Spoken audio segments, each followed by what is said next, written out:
huhukayin yung lolo mo at itapon yung katawan sa West Philippine Sea. Sasabihin niya gusto niyang patin ang Pangulo at ang First Lady na ang aking magulang at gusto niyang patay ng speaker. Ba't naman nagugulat ang tao na pipirma ako dyan? Ma'am, number one in the articles of impeachment was your assassination threat to the president. Do you regret making that statement last week? I did not make an assassination threat to the president. Sila lang nagsasabi niyan. Sila lang nagsasabi may assassination. Sila nagsasabi may... Kumusta ko kayo lahat dyan mga kababayan? Welcome back sa PH Update. Muli ho tayong nagbabalik sa panibagong reaction video. Dito sa video na to, papanoorin ho natin itong interview nitong si Sandro Marcos na kung saan naglabas ho siya ng sama ng loob dito kay Vice President Sara Duterte. Pambihira ho talaga tong si Sandro. Oo. Like father, like daughter.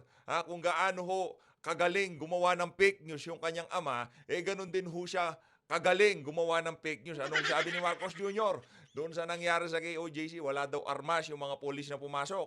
Yung mga ano lang daw sila, yung mga pamalot, yung mga shield. Nagkalitaw-litaw, napakarami ho pala nilang dalang mga armas nung kinubkub ho nila yung KOJC. At dito sa video na to, makikita nyo ho yung signature moves nitong mga mambubudol na to. Ang tanong, meron pa ho ba kaya silang mabubudol? Sa mga nagtatanong ho mga kababayan, kaya ngayon pa lang ho tayo nakakapag-upload. Meron ho tayong nakahuntahan, no, na isang individual na hindi pa ho natin alam kung pwede nating ilabas kung yung ating mga napag-usapan. Pero tayo ho sobrang bumilib. Bilib na ho tayo dati doon sa individual na nakausap natin. Pero dito sa isa na to, mas lalo ho natin siyang nakilala. At nakita ho natin yung kanyang sincerity na talagang gusto ho niyang makapag-ambag o gusto ho niyang mabago itong bansa na to. Kaya talagang susuportahan ho natin yan hanggang sa sukdulan, ika nga. No? Kung anong ginagawang pagsuporta ni Tatay Digong dun sa nakahuntahan natin na yan, ganun din ho ang gagawin nating pagsuporta. Diyan! Sa nakakwentuhan ho natin na yan kanina. Pero bago ho yan mga kababayan, isang like at isang subscribe. Masaya na ho tayo dyan sa mga gusto sumali sa ating community. Alam nyo na ho ang gagawin. Yung join button, nandyan lang ho sa baba. Ayun na nga mga kababayan, no? Kagaya ng ating laging sinasabi dito sa PH Update, ayaw na ho talaga nating matambakan, ha? Kaya as much as possible, gusto ho nating mag-mega love shoutout, no? Pagka meron na nagpakulay, gusto na ho natin pinapasadahan kasi medyo nagtatagal ho tayo pagka natambakan tayo. Ito ho mga kababayan, para hindi na ho dumami to pagka pinagpabukas pa ho natin to, baka wala na naman ho tayo mapag-usapan. Mega love shoutout dito kay Sir Joel Aliano. Maraming salamat ho sa pagpapakulay. Palakpakan ho natin to si Sir Joel. Lagi ho siyang nandyan. Sir, saludo. Maraming salamat. Pero isang like at isang subscribe. Masaya na ho tayo dyan. Marilyn Sorensen, maraming salamat ho, madam. Mega love shoutout. Thank you, PH Update. Palagi kami nanood sa'yo. Maraming salamat ho. Mega love shoutout. Ingat po kayo dyan sa Norway. Maraming salamat ho. Mega love shoutout. Mega love shoutout din ho dito kay Sir PH Badbon. Ang sabi yun itong Sir PH Badbon, Sir, pa-shoutout po mula sa Geneva, Switzerland. Dapat sumugod na ang buong AFP at PNP sa Congress at Malacanang para kaladgarin palabas.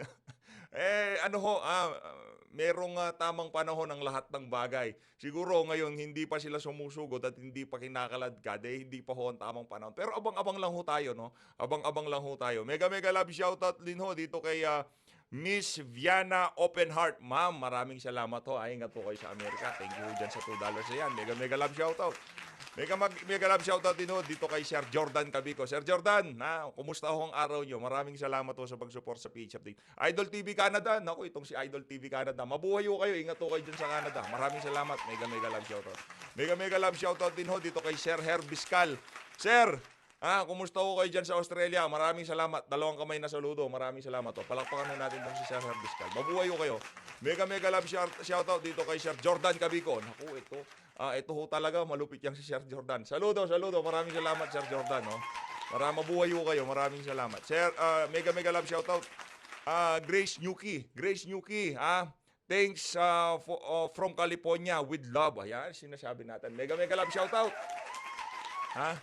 Anong sabi niya to? Correct number ba si Philip Salvador? 58, 57. I-check ho natin. Ang importante, nakikita niyo ho ang pagmumukha ni nitong si Atty. Lambino, yan si Senator Philip Salvador at lahat ng kandidato natin dyan. Basta i-double check ho natin. I-update ho natin kung medyo nagpalit na sila ng number.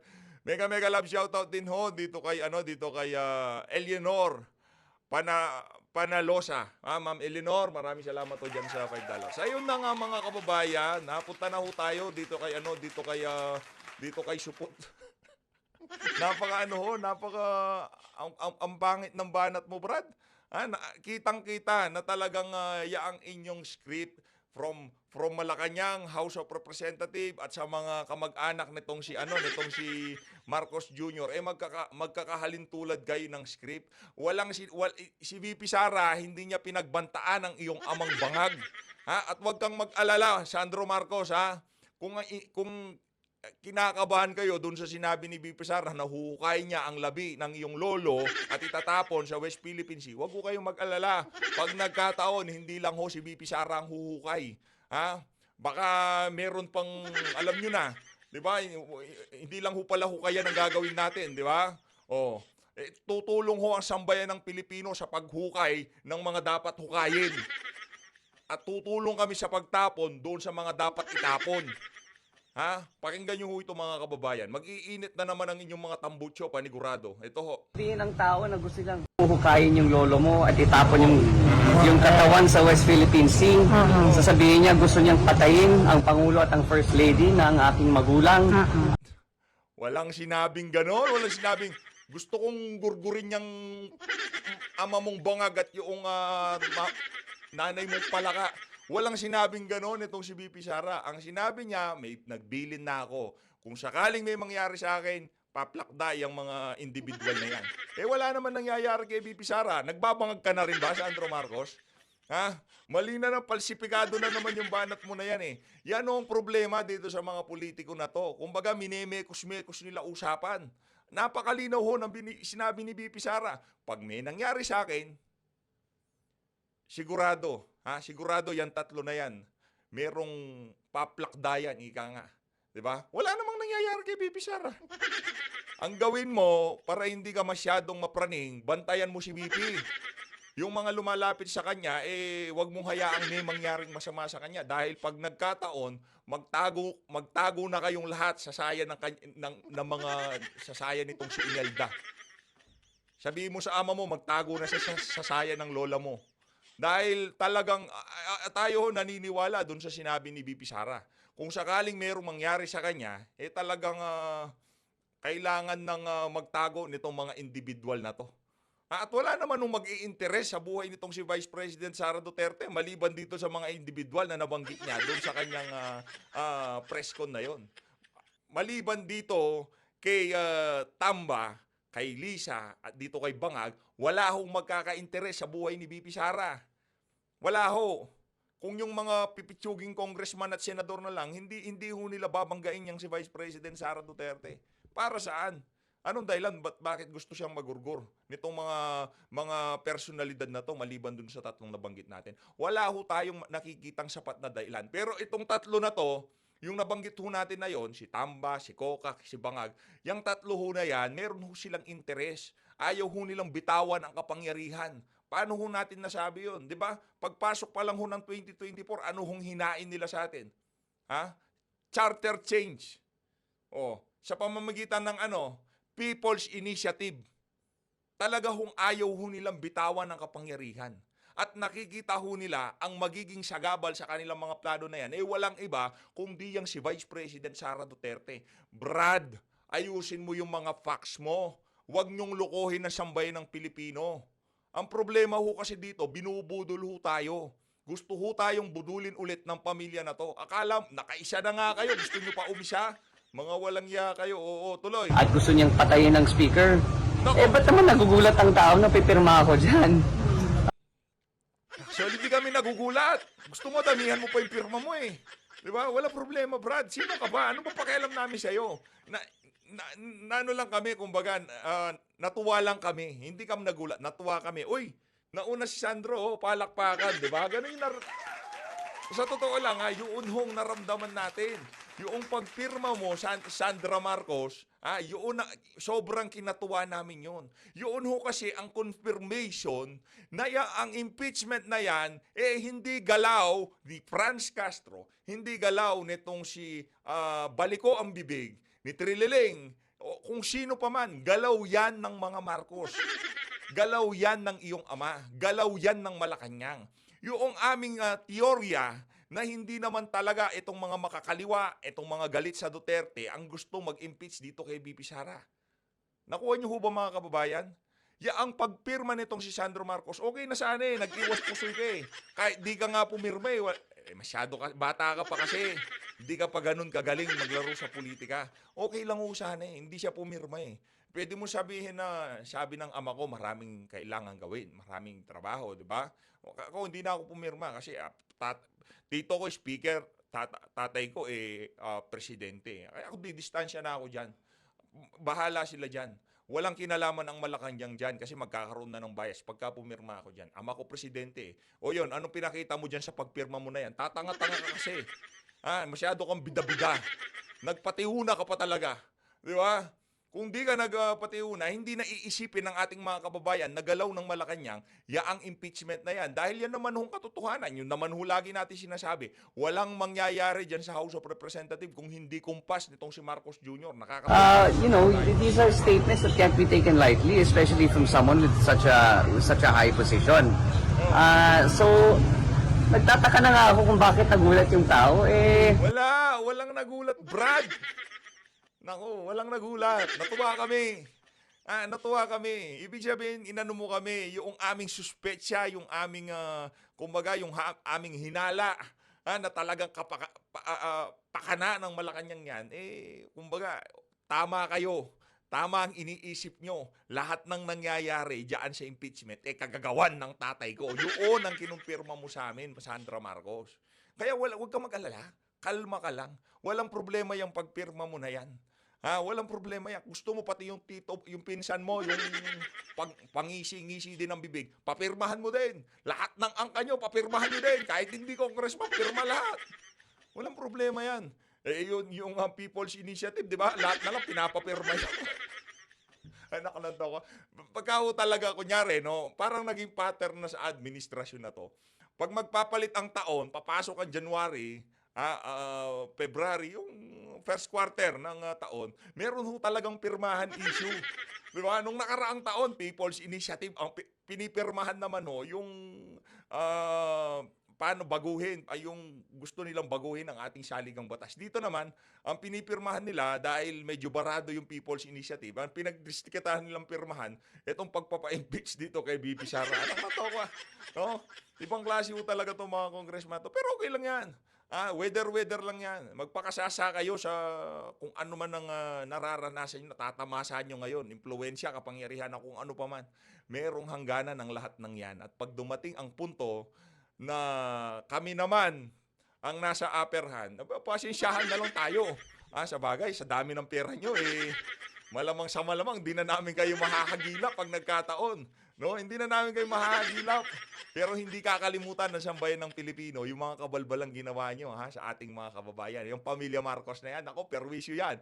Huwag na ho kayong magpabudol. Nakaisa na yan. Kaya yung mga kandidato natin, Atty. Vic, Pastor Kibuloy, Congressman Rodante Marcoleta, iboto ho natin. Siguro yung actually nakausap ko na yung ibang mga senatorial candidate natin, kung maaari isang buong video na lang ho yun. Isang buong video na lang na kumbaga, pagpapakilala lang para yung mga kasama natin dito sa PH Update, yun na lang ho ang isi-share nyo sa sa inyong mga mahal sa buhay. Kumbaga, nakalatag na lahat doon. Ako, si Attorney Vic Rodriguez, Pastor Kibuloy, at kung lahat ng kandidato natin, tapos ilalatag nila yung plataforma, yun lang ho. Tapos yung numero, yun lang ho ang isi-share nyo sa inyong mga kamag-anak na hindi ganong kababad sa politika. Sabihin nyo, heto ang mga kandidato natin. Heto, sila ang mga iboboto natin. Okay ho ba yun? sana by next week matapos na ho natin yung ano na yon, yung video na yon. Trabahuhin ho natin, try ho natin magpag-ugnayan sa mga kandidato natin, no, para talagang matulungan ho natin sila. Tuloy. Alam nga naman kung sasabihin mo kukukain mo lolo ko. Of course I'll be the first one to sign. That should come as no surprise. Ang kapal ng mukha nitong mga to. Hukay-hukay, yung nagpalibing naman si TRRT. Paano pag sinabi ng sambayan ng Pilipino, pagka hinahabol na kayo dun sa malaking pagkanda-uga, baka pag nagkakanda-ugaga na kayo, hindi na namin hinuhukay, binibigay nyo na. Di ba? Baka pagka na-corner na kayo, na-corner na yung pamilya na yan, ha? Baka hindi na namin hinuhukay, kayo na naghuhukay, binibigay nyo na sa amin. Hindi na ho namin kailangan pagka dumating doon sa punto na yon, ha? Huwag nyong isipin na hinukay nyo, bibigay nyo sa amin, tapos tatapon pa namin sa West Philippine Sea. Hindi ho mangyayari yon. Pag hinukay namin yun at titinapon, sabay-sabay na ho kayong itatapon. Anak ng tokwa. Kayo na lahat. Tatapon na kayo lahat. Darating ang darating ika. Parang labo na darating.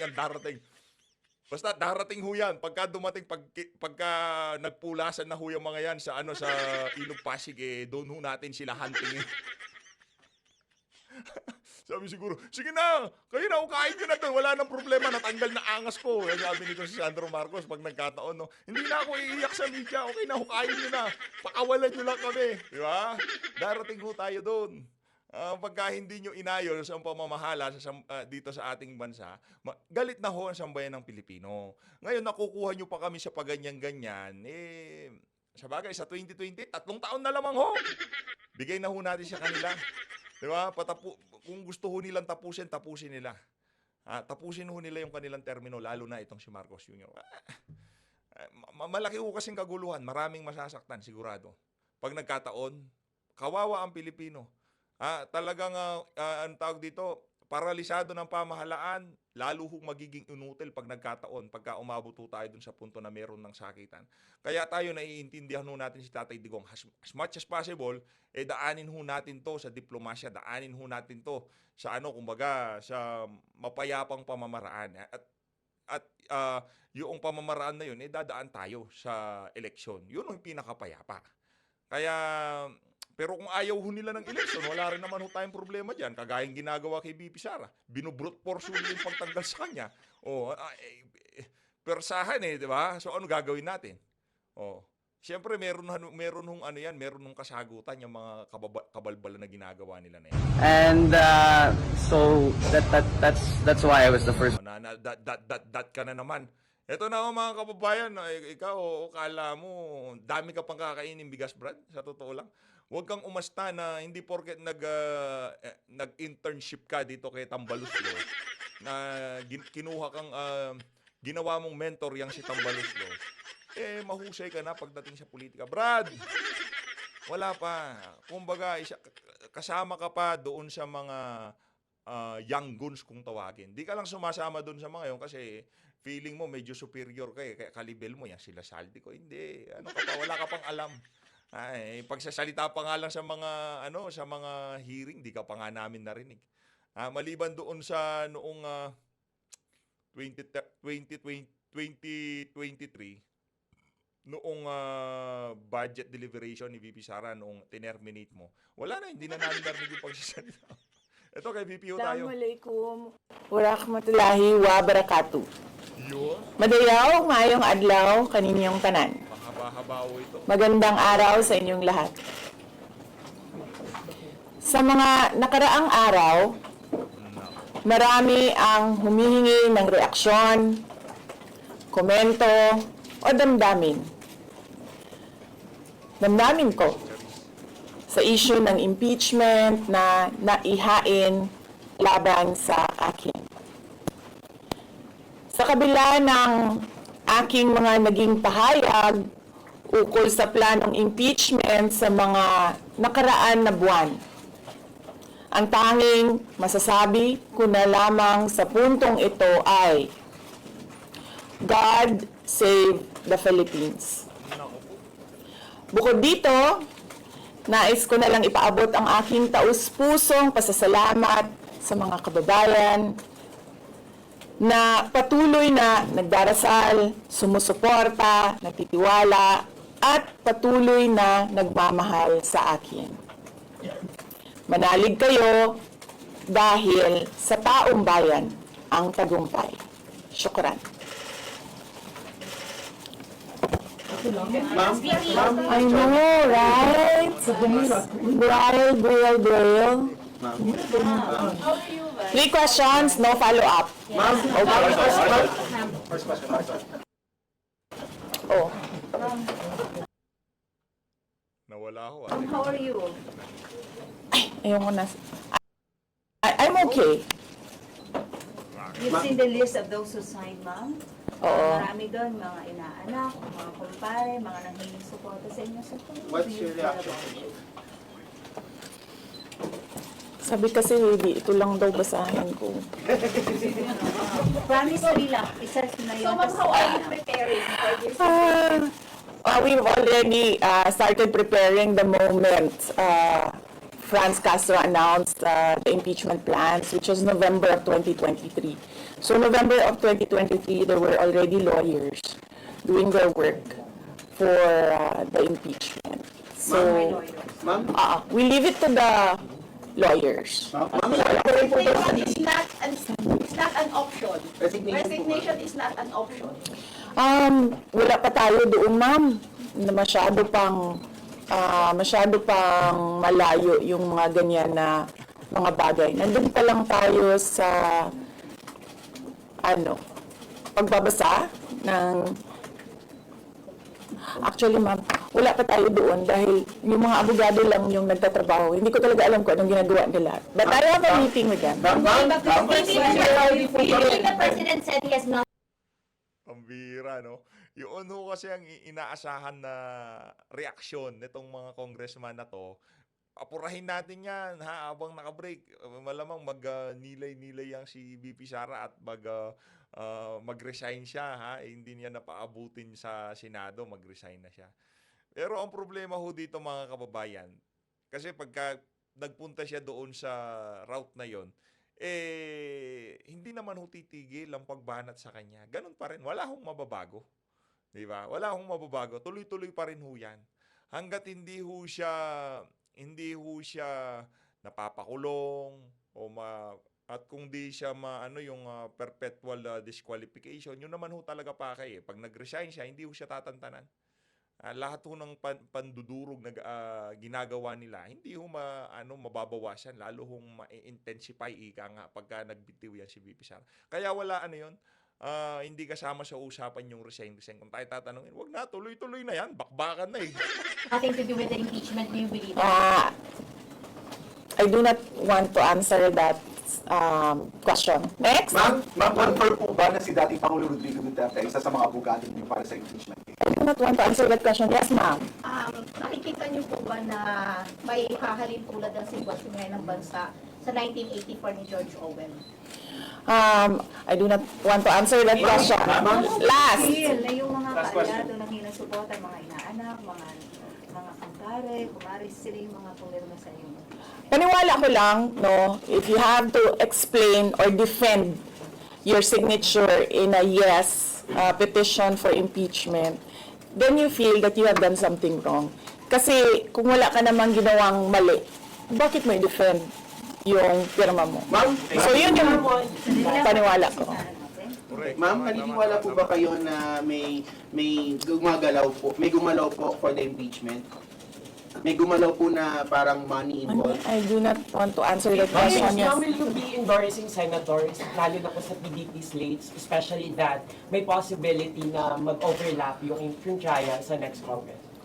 Hindi pa namin napapag-usapan kung ano yung gagawin ko for the upcoming.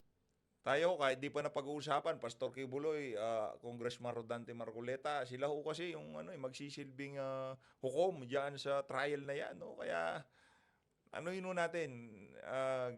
gawin ho natin ang makakaya natin, magtulong-tulong ho tayo. Lagi ko hong ipinipin yung, yung link na kung saan pwede nyo hong i-share sa mga kamag-anak nyo yung video sa na pagpapakilala yung numero nila, pangalan nila, advokasya nila at kung anong aasahan ng sambayan ng Pilipino dito sa mga kandidato na to. Okay ho ba yun? O sige, next week gawin na natin yan. Campaign and election.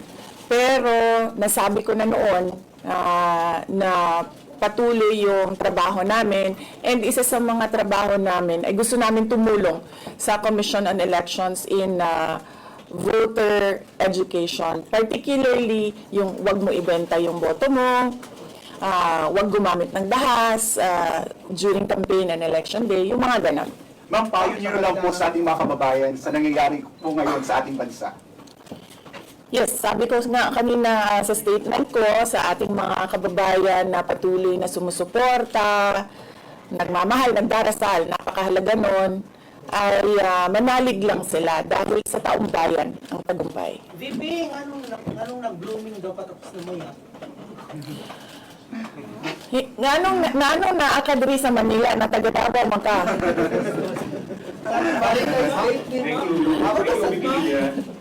Ma'am, Yes sir. Ma'am, sabi niyo po late last year parang nagpe-prepare na kayo para dito. Pwede po i-brief na kung right now po after i-transmit sa Senate, saan na po yung preparation? May legal team na po ba and nasaan na po? Well, may meeting kami mamayang hapon dahil nag-meeting sila kahapon. Hindi ako sumali. So merong briefing, legal briefing mamaya ang mga lawyers.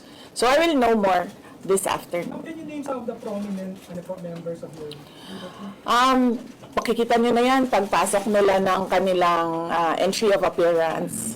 Ma'am, tuloy po ang trabaho kahit may pinaghahandaan po kayo impeachment. Yes sir, opo. Kakatapos lang po ng planning conference ng Office of the Vice President. So we did it last Tuesday, Wednesday, and Thursday para po sa 2025 and 2026. Ma'am, for 2025, may mga maapektuhan ba na programs ng OVP? Yes, nag-announce na kami no na wala kaming wala kaming burial and medical assistance dahil tinanggal yung line na yon sa budget. So hindi ka na pwede maglagay ng budget doon. How about the other programs, ma'am? Tutuloy siya. How confident are you that you won't be convicted in the impeachment court? Wala pa tayo. Masyadong pang malayo yan, ma'am. Wala pa tayo. Hindi pa natin ina-assess. Sa VP part, number one for impeachment. Have you talked to Nagtanong ka na ba? yes, but Kanina? Sige, ikaw. Ma'am, you said before na you're seriously considering to run for 2028. Now na may impeachment na, are you more decided to run in 2028? Okay. So wala pa tayo dyan.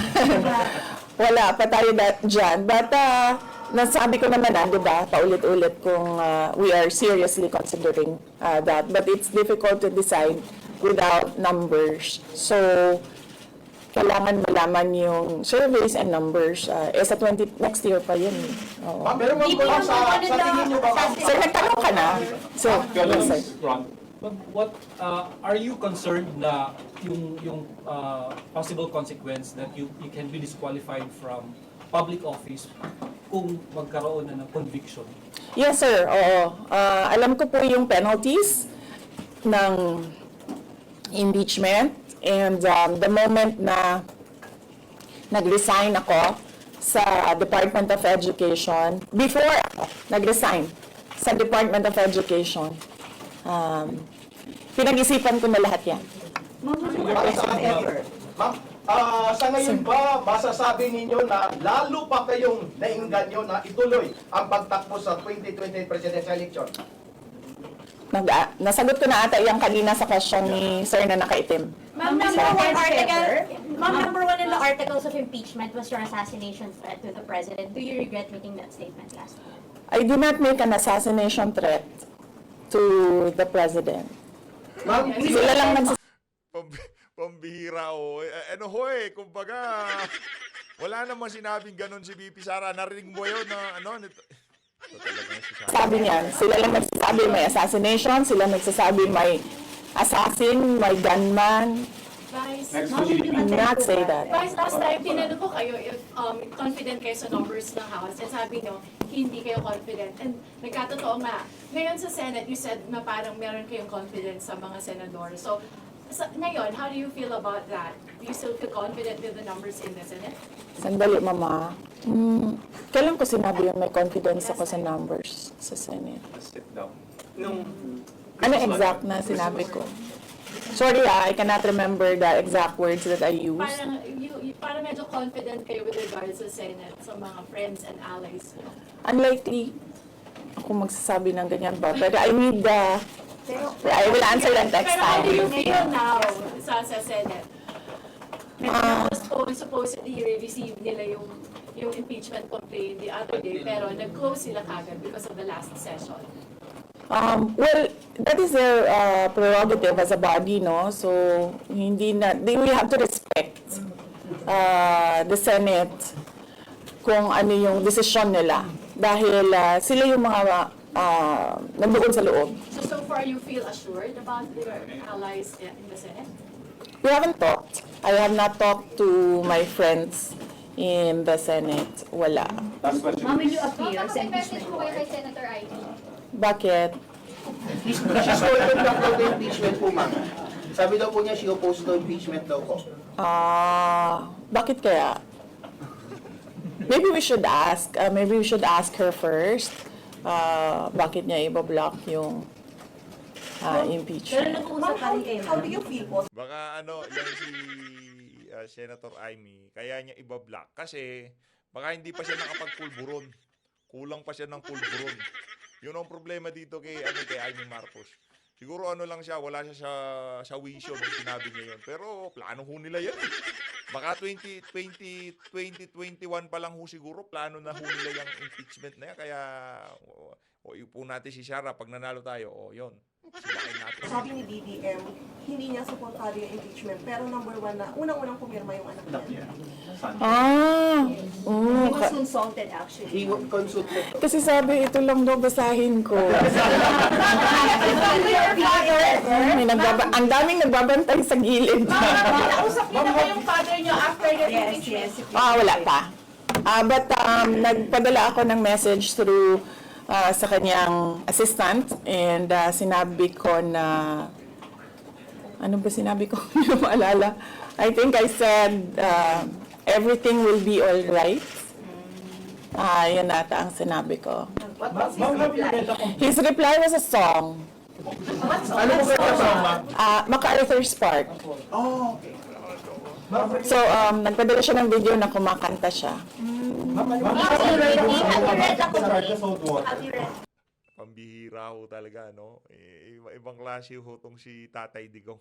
Tinext siya ng ganon, tapos reply niya, kumakanta lang. Kaya para doon sa mga nang dito kay VP, humanda-handa kayo. Alam naman, pabayaan ni Tatay Dig siyang si VP Sara. No, mangyayari ang mangyayari.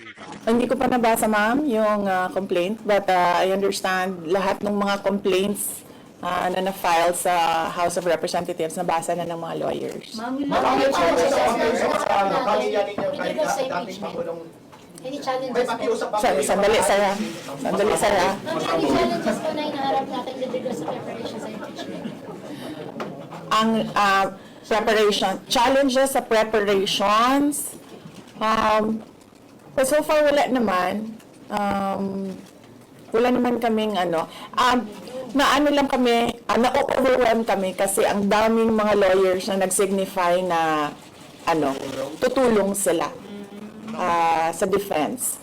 So, ngayon ay pinag-uusapan on how to go about it na makuha lahat ng kanilang commitment of support at makatulong din sila sa pag-iisip kung ano yung gagawin sa defense. Nagtanong ka na, ma'am? Wala ka. Sige, ma'am. At least who will lead the defense? Ini-interview na, moderator. Sabihan ko na lang sila na mag-announce na sila kung gusto na nila mag-announce. Pero yung father niyo kasama pa rin? Kasi sabi niyo before, your father would be helping also. Well, he is welcome. He is a lawyer. So he is welcome to give his advice, input in the defense. May pagkakaroon sa mga babae ratings recently due to the Senate sa Congress hearing. I will not answer the question. Sex Zulaika bakit?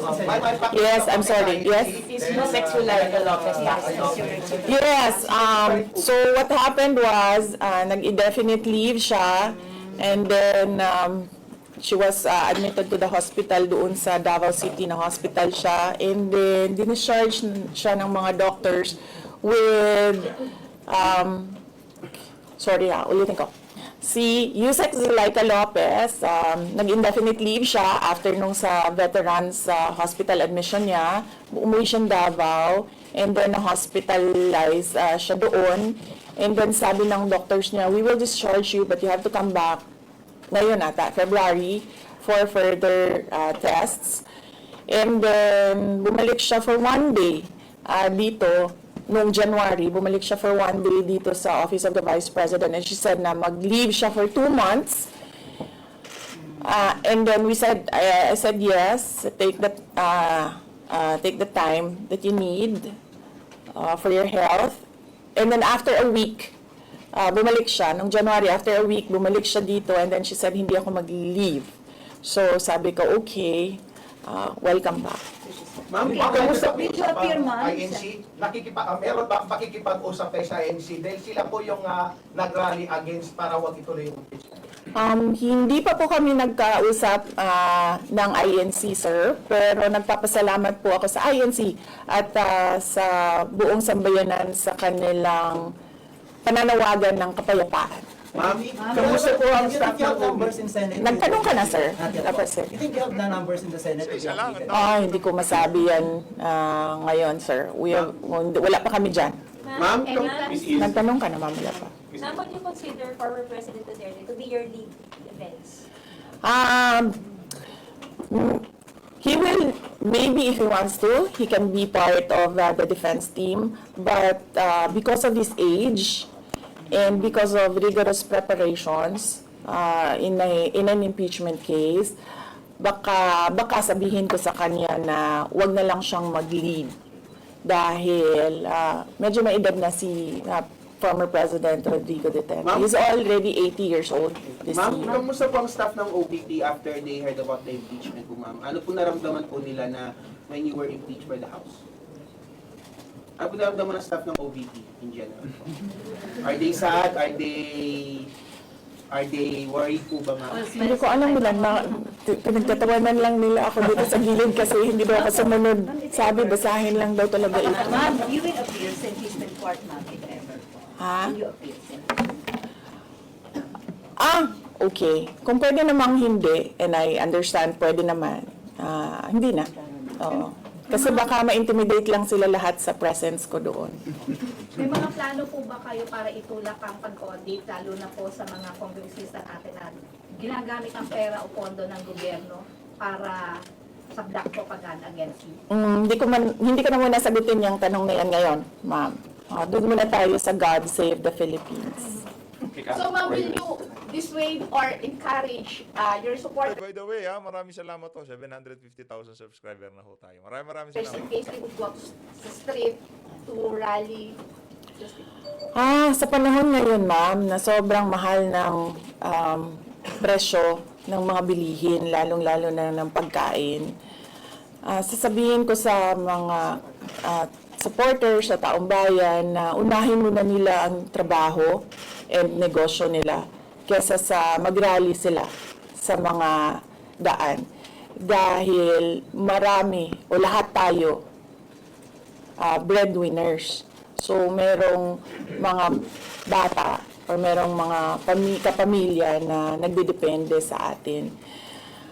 At tayo naman ang social media capital ng buong mundo. Kung gusto talaga nilang magsalita at tumulong, doon na lang sila sa social media kung saan nakakatrabaho pa rin sila. Pero nagagawa nila kung ano yung nararamdaman nila na gusto nilang gawin.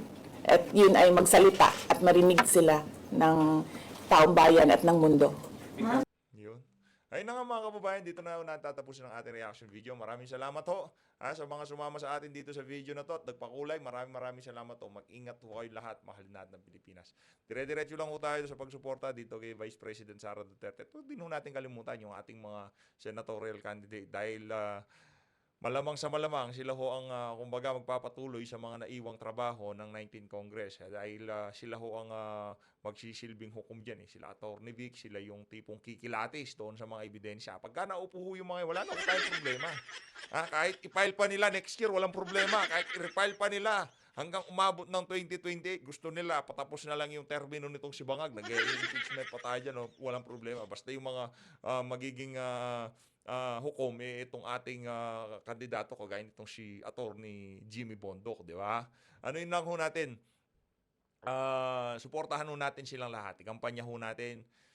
Pakita ho natin dito sa mga individual na to na yung Duterte Magic talagang hindi ho umina bagkus mas lumakas pa ngayong mga panahon na to. Maraming salamat ho mga kababayan. Maraming salamat. Ingat-ingat ho kayo.